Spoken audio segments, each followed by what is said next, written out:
अस्सलाम वालेकुम। मैं ਤੁਹਾਡਾ ਵੀਰ ਆਤਫ ਸੱਜਾ। ਤੁਸੀਂ ਦੇਖ ਰਹੇ ਹੋ ਚੈਨਲ ਚਹਿਲ ਪਹਿਲ। ਦੋਸਤੋ ਅੱਜ ਅਸੀਂ ਫੈਸਲਾਬਾਦ ਤੋਂ ਸਾਂਗਲੇ ਹਿੱਲ ਨੂੰ ਜਾ ਰਹੇ ਹਾਂ। ਸਾਂਗਲਾ ਹਿੱਲ ਤਕਰੀਬਨ 3000 ਸਾਲ ਪੁਰਾਣਾ ਸ਼ਹਿਰ ਹੈ। ਤੇ ਦੋਸਤੋ ਚਲੋ ਚੱਲਦੇ ਹਾਂ, ਦੇਖਦੇ ਹਾਂ ਪੁਰਾਣੀਆਂ ਚੀਜ਼ਾਂ ਔਰ ਇਮਾਰਤਾਂ ਦੇ ਵਿੱਚੋਂ ਕੀ ਕੁਝ ਬਚਿਆ ਹੈ। ਚੈਨਲ ਨੂੰ ਸਬਸਕ੍ਰਾਈਬ ਕਰ ਲਓ ਤੇ ਤੁਸੀਂ ਸਾਡੇ ਨਾਲ ਰਿਹਾ ਜੇ। ਸ਼ੁਰੂ ਕਰਦੇ ਹਾਂ ਆਪਣਾ ਅੱਜ ਦਾ ਸਫ਼ਰ।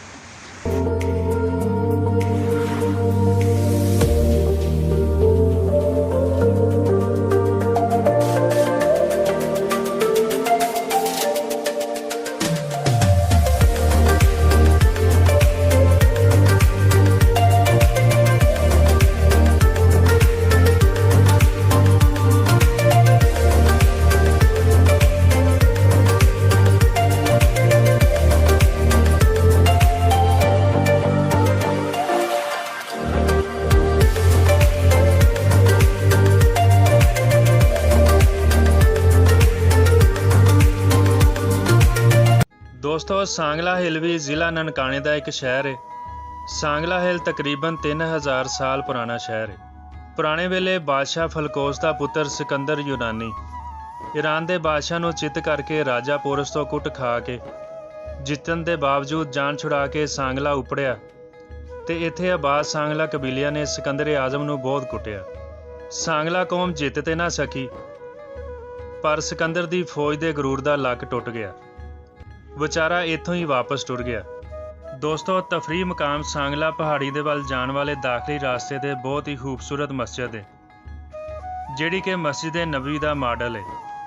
ਤੇ ਮਸਜਿਦ ਦੇ ਨਾਲ ਹੀ ਦਾਖਲੀ ਗੇਟ ਹੈ। ਗੇਟ 'ਚ ਵੜਦਿਆਂ ਹੀ ਜਦੋਂ ਨਜ਼ਰ ਸਾਂਗਲਾ ਪਹਾੜੀ ਤੇ ਪੈਂਦੀ ਹੈ ਤੇ ਵੇਖਣ ਵਾਲਾ ਹੈਰਾਨ ਰਹਿ ਜਾਂਦਾ ਹੈ। ਸੁਰਖ ਪੱਥਰ ਦੀ ਇਹ ਪਹਾੜੀ ਕਦੀ 270 ਫੁੱਟ ਤੋਂ ਵੀ ਜ਼ਿਆਦਾ ਉੱਚੀ ਸੀ ਤੇ ਜਿਹੜੀ ਹੁਣ 60 ਜਾਂ 65 ਫੁੱਟ ਰਹਿ ਗਈ ਹੈ।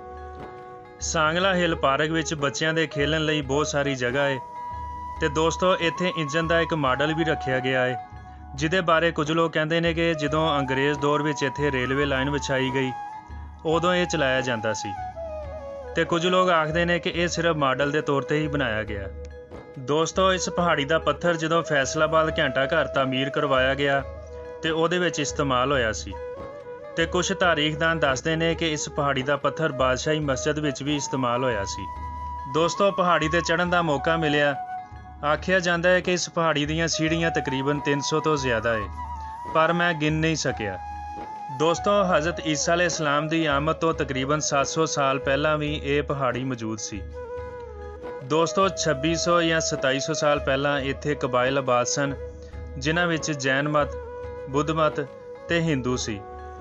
ਦੋਸਤੋ ਇੱਥੇ ਮੌਜੂਦ ਝੀਲ ਦੇ ਮੁਤਲਕ ਆਖਿਆ ਜਾਂਦਾ ਹੈ ਕਿ ਕਿਸੇ ਹਿੰਦੂ ਦੇਵਤਾ ਤੋਂ ਉਹਦੀ ਬੀਵੀ ਦੀ ਜੁਦਾਈ ਹੋ ਗਈ ਤੇ ਇਸ ਉਦਾਸੀ ਵਿੱਚ ਉਹਦੀ ਬੀਵੀ ਦੇ ਰੋਣ ਦੀ ਵਜ੍ਹਾ ਤੋਂ ਮਤਲਬ ਕਿ ਉਹ ਇੰਨਾ ਰੋਈ ਕਿ ਇਹ ਝੀਲ ਬਣ ਗਈ।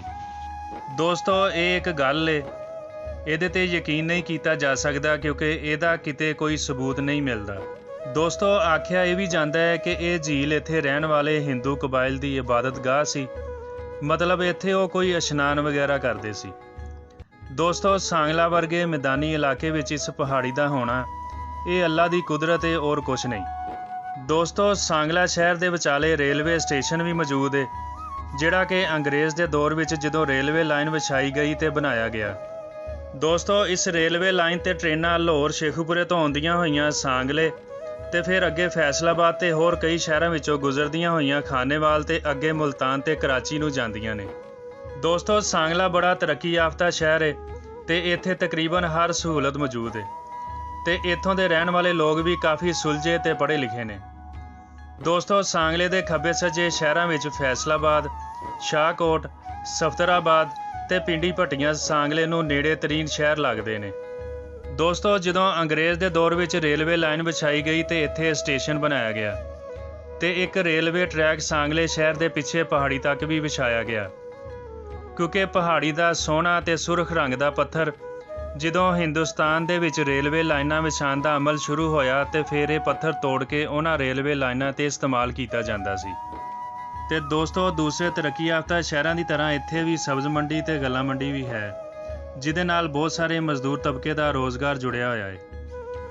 ਦੋਸਤੋ ਪੁਰਾਣੀਆਂ ਚੀਜ਼ਾਂ ਤੇ ਇਮਾਰਤਾਂ ਬਹੁਤ ਘੱਟ ਦੇਖਣ ਨੂੰ ਮਿਲਦੀਆਂ ਨੇ।